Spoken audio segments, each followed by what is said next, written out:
हा कसले विकल्प झाले का? विकल्प कसे झाले हां.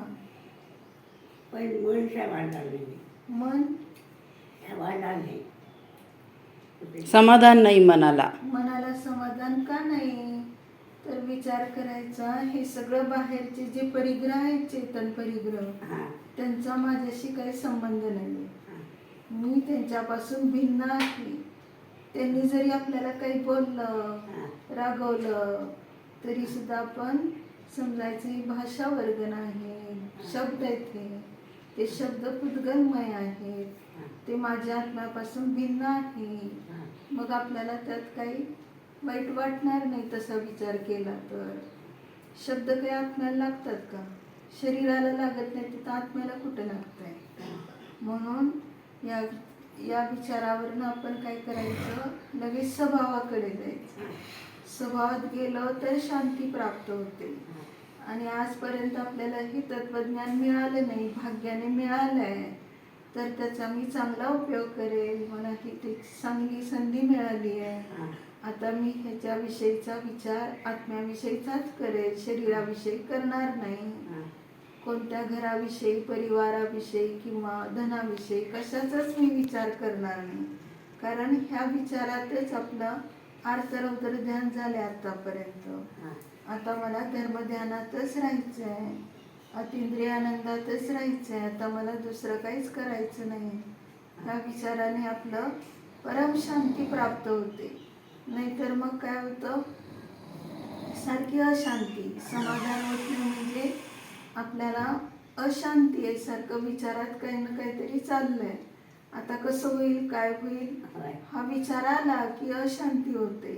म्हणून काही व्हायचं नाही. ह्या पर्यायात मी आत्ताच्या क्षणामध्ये मी फक्त आत्म्यालाच जाणतो, त्याला सोडून दुसरं माझं, असं प्रत्येक क्षण जो येतो वर्तमानातला, त्या प्रत्येक क्षणामध्ये मी फक्त जाणणाराच आहे, न्यायकच आहे.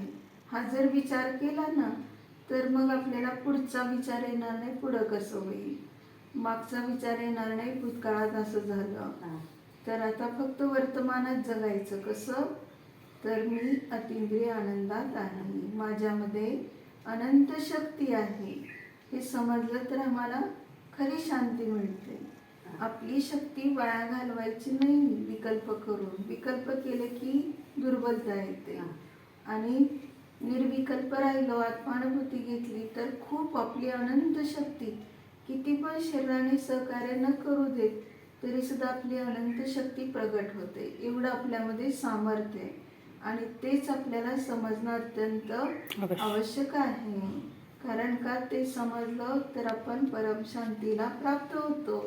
मग काय घेतलं होतं काल तुम्ही खाण्यामध्ये? काय घेतलं? खाण्यामध्ये मी भात घेत होतो, वरण घेत होतो, एवढं काय आंब्याचा रस हां. घेत होतो.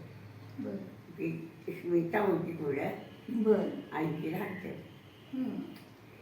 आणि आणखीन काय? आणि सकाळी सकाळी आंबे असं पाणी, माझ्या औषधाचं पाणी बरं. असं घेतो. मग जेवण एकदाच केलं का? परत जेवण एकदाच केलं मी. का? नाही, केलं जेवण, भात ते केलं. काय करते? राब वगैरे घेत नाही का? डाव आज गेला नाही. हां. आज गेला. आज घेणार. होय. मग ते भरपूर घ्यायचं, काय होत नसतं, आपली शक्ती राहते चांगली. जेवढी भूक आहे तेवढं घ्यायचं. गव्हाचं डाव. हां. गव्हाच्या पिठाचं राब. हां. जेवढी आपली घेण्याची शक्ती आहे तेवढं घ्यायचं. होय. बास बास म्हणायचं नाही. भात नाही, मला एवढं पेला झालं का नाही की भात होते. पण अजून भूक असली तर घ्यायचं. भूक असली घेतो, असं नाही. हां. उठतेच आहे मग. बरं. थोडं थोडं थांबून घ्यायचं. होय. पाणी पण असं पीत राहायचं, जास्त पाणी जायला पाहिजे आपल्याला. मग हे सगळं आपल्याला शरीर साथ दिलं तर आपले परिणाम चांगले राहतात, समाधान होतं आणि मग शांतीला प्राप्त होतं आपल्या आत्म्याला जाणं. म्हणून आत्मा सदैव जाणायचा. आत्माच आपल्याला जाणण्यासाठी हे सगळं व्यवस्थित घ्यायचं आहे.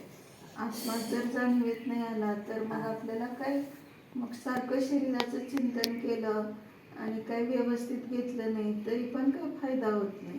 पण आत्मचिंतन होण्यासाठी, संयम राहण्यासाठी सगळं काही व्यवस्थित घ्यायचं. हां. पेय किंवा खाद्य वगैरे आपल्याला जे जे वाटतं, आज आमकं खावं असं वाटलं तर सांगायचं, आज आम्हाला हे करून द्या. हां. मग तशा पद्धतीने आपण हां. आवडीचं झालं की खाऊ शकतो जास्त. शाळेचं पाणी घेतो. हं. शाळेचं पाणी. चांगलं आहे की ते सुद्धा. हं. हं. क्षमा, आम्ही काय तुम्हाला प्रेम द्या. क्षमा साहेब. रात्री भोजन करायचं नाही. नाही रात्री नाही. खूप जीव हिंसा होते, त्याच्यामध्ये काही जीव किती पडतात पडतात आपल्याला आपल्याला. कळतच ना. ते पोटात गेलं की रोग रोग होतात. होतात. म्हणून सारखं आपण कसं जाणायचं की मला आता फक्त ह्यांच्यासारखंच, हे जसं आता संलग्न धारण करून हे करतात साधना, तसं प्रत्येक जीवाने आत्म्यासाठी सगळं काही केलं पाहिजे. आणि आपण शरीरासाठी केलं, आता नाही मला बरं वाटत खायला, मग रात्री खात राहिलो तरी पण खूप दोष आहे. म्हणून नियमात राहायचं आपण. जरी म्हणजे एकदम आपल्याला नियम घेता आला नाही तर प्रॅक्टिस करायची. आज मी रात्री जेवणार नाही वगैरे असं केलं तर रोजच्या रोज नियम घेऊन असं पाळायचं. रात्री मला जायची इच्छा होते ते. हां, चांगलं आहे, चांगलं आहे. सगळ्यांनीच रात्री खायचं नसतं, होय. प्यायचं नसतं.